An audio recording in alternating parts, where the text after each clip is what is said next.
Alright, this next segment is dedicated to you soloers out there who struggle to find a path to get Threads of Fate. Threads of Fate are the endgame raid currency that only come from endgame raids, which are generally speaking pretty tough to solo for most folks. So if you are exclusively a soloer, it might be really, really tough for you to, get Threads of Fate and get the things that you want, like the dual filigrees and the other goodies that you can get just by double clicking on those Threads of Fate. It brings up a barter box of all kinds of goodies. So a few weeks ago, I posted a video on how to solo legendary Hound of Zoriat, which is a lot easier than probably most people realize. It takes a little bit of practice, but can be knocked out in about 5 minutes. And so that, after I did that video, it resulted in some conversation about, soloers earning Threads of Fate, and some viewers are talking about soloing Legendary Tempest Spine. At the time, I had never tried soloing it doing the shortcut method. I had forgotten that I had even soloed it years ago, but I did a full run. It was really long, but last week I soloed it doing the one rune shorter method, and that's what I want to show here. Now this build is my, caster healer quasi tank druid build. It's not a high DPS build. I do have a lot of past lives, but I'm not a high DPS build. And what I'm going to show is that even with this not so high DPS build, that I can go in there and solo it on normal and get some Threads of Fate out of it. So if you're exclusively a soloer, this can be a path for you to earn Threads of Fate. We're just going to do it on normal.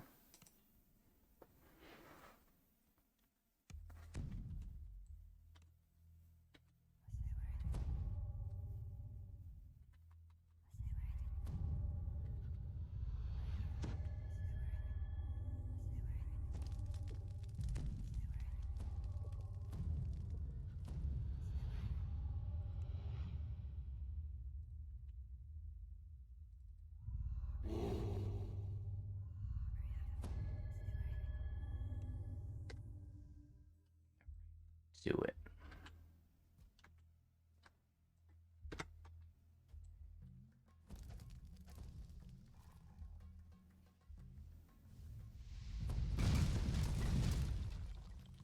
So you're going to need at least a 35 intelligence to get the intelligence rune.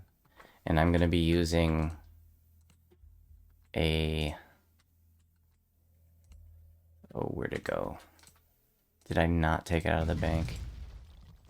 Ah, here it is. My legendary Rose Quartz Sigil Stone that has 19 intelligence. So with what I already got, that'll get me high enough for that. And for the strength, I'm actually going to be using my wolf. And I do have a video showing how you can get your wolf or your Iron Defender up to 75 strength pretty easily. You don't need to be a multi-lifer to do it.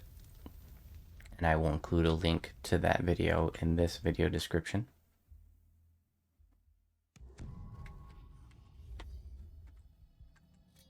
I kind of want to just park the wolf back here. He's just gonna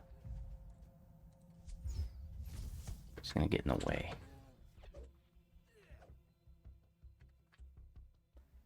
For now. But I think, unlike the last time I did it, I think I'm going to have him out in the end fight. Maybe he'll provide a little bit of extra DPS. So on this build, I can kill 20 mobs in the same amount of time that it would take me to kill one. So it's more efficient for me to, kite everything together and deal with it this way than it is to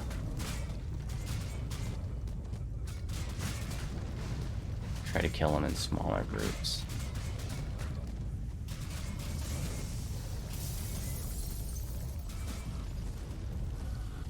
Yep.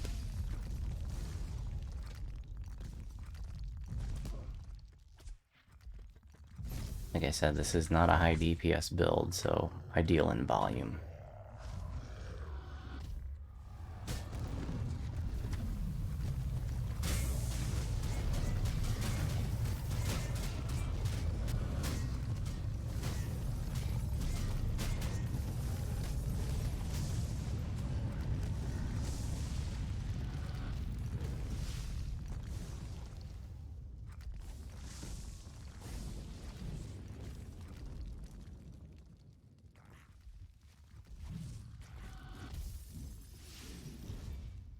Okay, so I don't have the intelligence for that, but if I put on my legendary rose, or yeah, legendary rose quartz sigil stone, then I got it.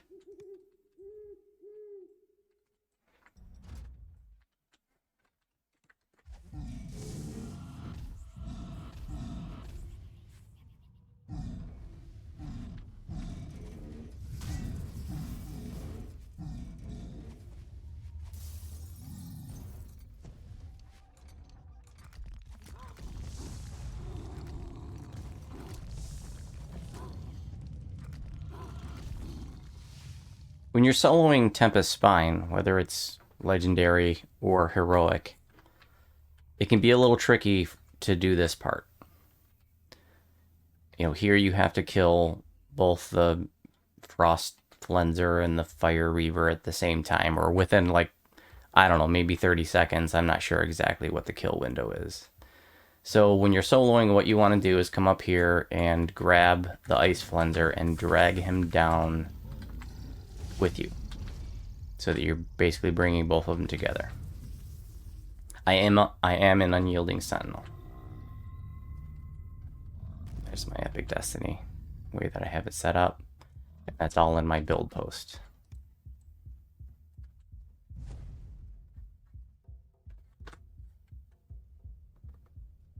Which I will also link in this video description. So there's the Ice Flenser following me.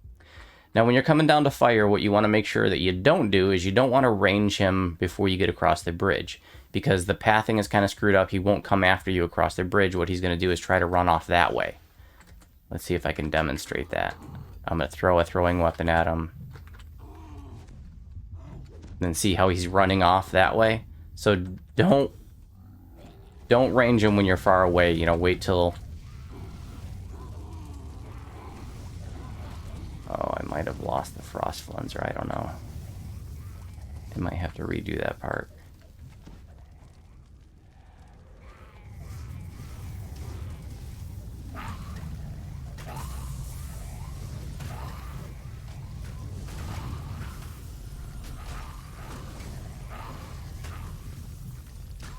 I have a feeling the Frost Flenser ran out on me, but... Oh, there he is. Okay, so... demonstrating that the fire guy runs off. I lost track of the frost guy, so we'll need to redo this. No problem.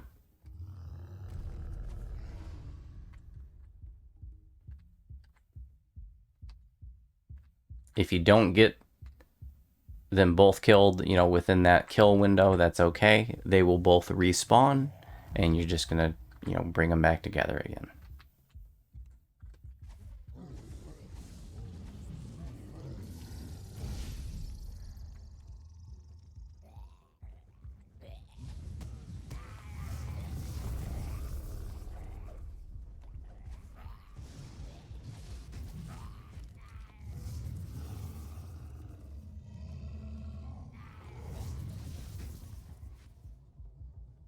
I think the barrier was still up.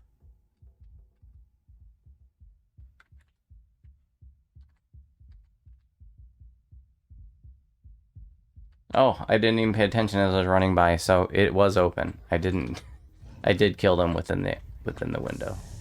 If I had been paying more attention, I would have noticed that when I was walking by, but if you don't, they will respawn and you just bring them back together again.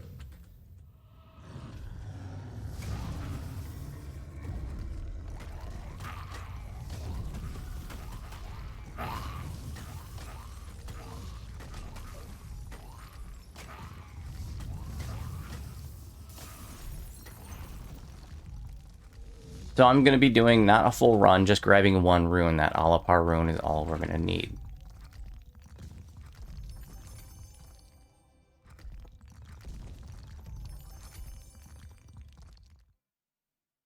I think I'll go ahead and use this shrine. Why not?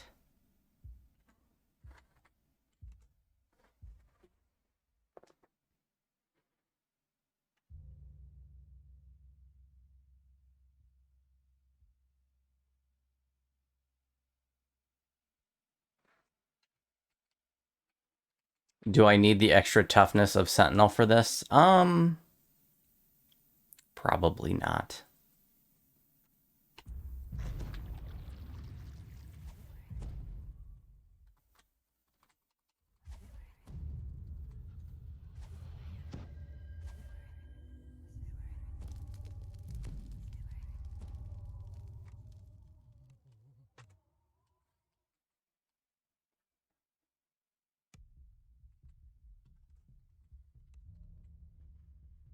So when we do the shortcut method or the one rune method, once we get out of the mountain here, we're just going to jump over the side. You want to be careful that you don't just like slide down, because due to the funny physics effects, you can like ricochet off of that embankment and just go flying. So just jump over the edge and that won't happen. You got some renders down there. You can just bypass those. You don't have to deal with them. Just fall straight down and immediately go in.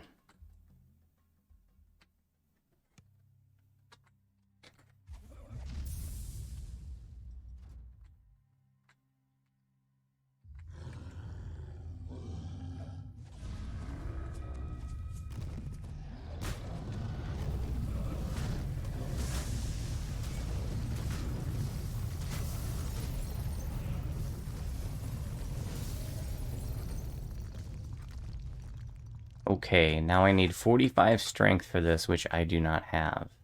But my wolf does.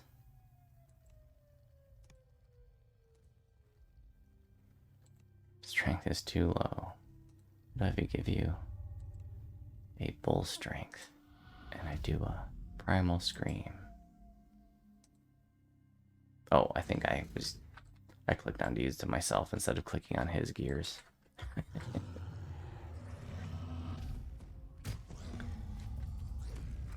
So you don't have to clear this part out. You can just wait till the gate opens and keep moving. But if you want that shrine, you're going to have to clear it out. And I want that shrine, because I want to be able to go into the end fight with all my mana.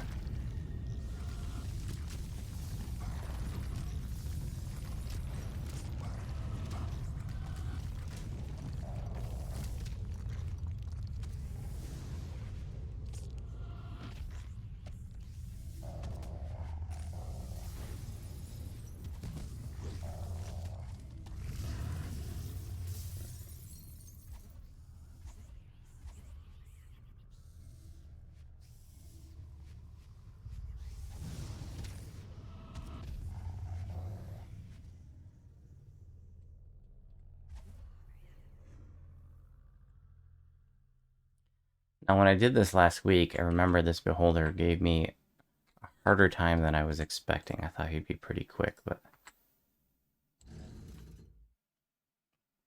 I'm going to put spell absorption on so he won't dispel my buffs, and maybe I'll even send in the wolf to go after him to distract him. Let's try that. Go, wolf, go. And maybe I'll just hit him from up here.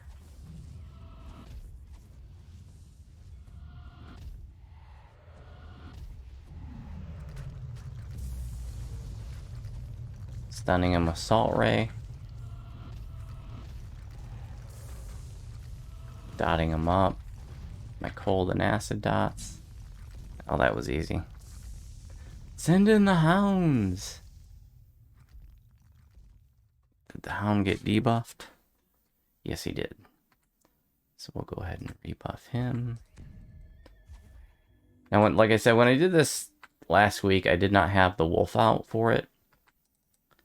So maybe he can help me DPS the boss a little bit. So I'll keep him out.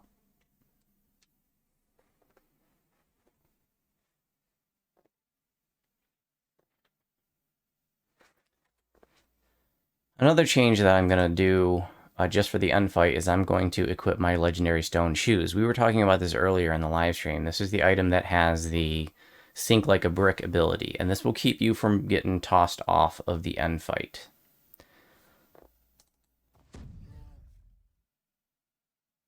So I'm going to keep those on so I don't get thrown off the mountain by Sorjek. But if you don't have those, all is not lost.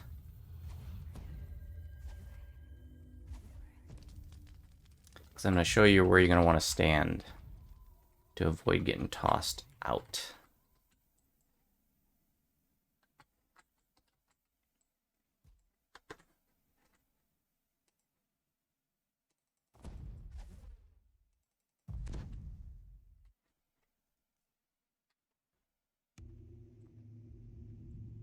Okay, so first we want to do the puzzle.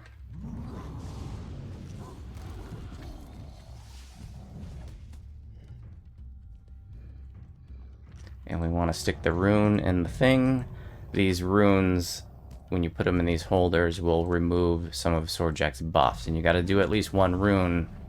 Otherwise, Sorjak will be invincible. You cannot kill him unless you do at least one of the runes. If you do all three of the runes or more than one, you know, he's going to have less buffs. But I'm showing you that you can just do it. You can solo it with just the one. If you don't have those boots, so that you don't get thrown off, what you're going to want to do is stand right here and fight him.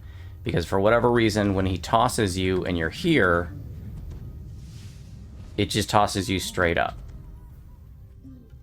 And so instead of out.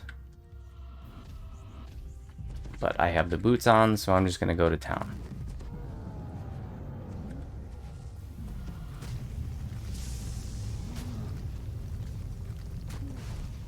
Keep my examination window up so I can see when to reapply my Creeping Cold, Greater Creeping Cold, not wanting to overwrite my own Creeping Colds because then I'm overwriting my biggest damage. You want to be sure not to recast Creeping Cold and Greater Creeping Cold before they expire. They do not act like traditional Arcane or Divine dots, where you do want to overwrite them before they expire because, you know, dots like Divine Punishment, Eladar's Electric Surge, Nyax's Biting Cold, even like, you know, Arcane Impulse, you want to recast them before they expire because it stacks up on itself. But Creeping Cold and Greater Creeping Cold do not act that way. They do not stack upon themselves. You can cast both Creeping Cold and Greater Creeping Cold, but you do not want to recast it before it expires. It's very, very important because those spells ramp up, they're backloaded, and if you overwrite them before they expire, you are overwriting your biggest damage. Now, when it comes to your acid dots, Enveloping Swarm and Creeping Doom, those also don't stack upon themselves, but if you overwrite them before they expire, it's not a big deal because they don't ramp up. They're not backloaded. It's just constant damage.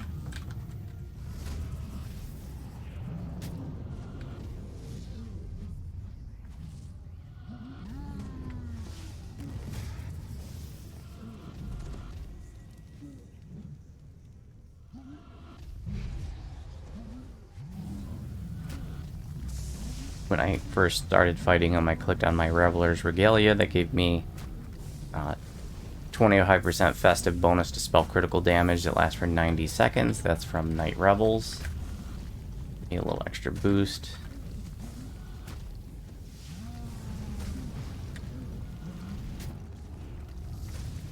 Oh, he tossed me up there. That was weird. Oh, I unequipped my boots. That could have been scary. That was an accident. I forgot that those boots are in my buff bar. Because that has those boots that I normally wear have a night shield clicky on them. So I got a little lucky there. But I've got the correct boots on now. The ones that will make it so that I can't get thrown off because of the Sink Like a Brick ability.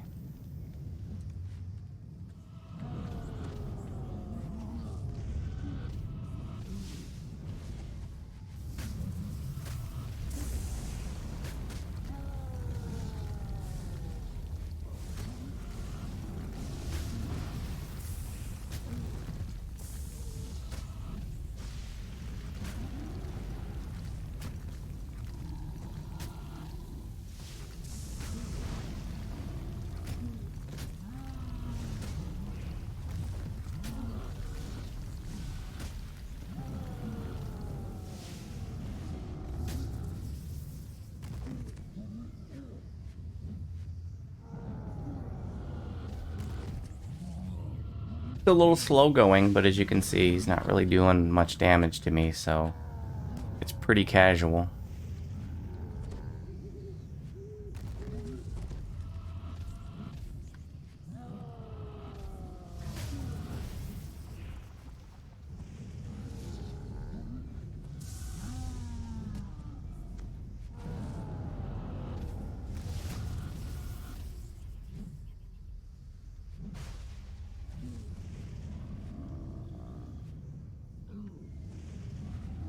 No pops, no muss, no fuss. Hell yeah. And there you have it. 18 minutes. I could have done it even faster. A little bit. There you go. A path to getting Threads of Fate. Hey, and some stuff to feed my sentient weapon. 13 Threads of Fate. That's a much better payout than a legendary Tempest Spine. That's like double the threads that you get for a legendary, or a legendary Tempest, legendary Hound of Zoriat gives like half that many. So if you're exclusively a soloer and you're struggling to figure out how you're going to get your hands on some Threads of Fate, you watch my How to Solo Legendary Hound of Zoriat video, and now you've watched this video, go earn yourself some Threads of Fate. Hell yeah.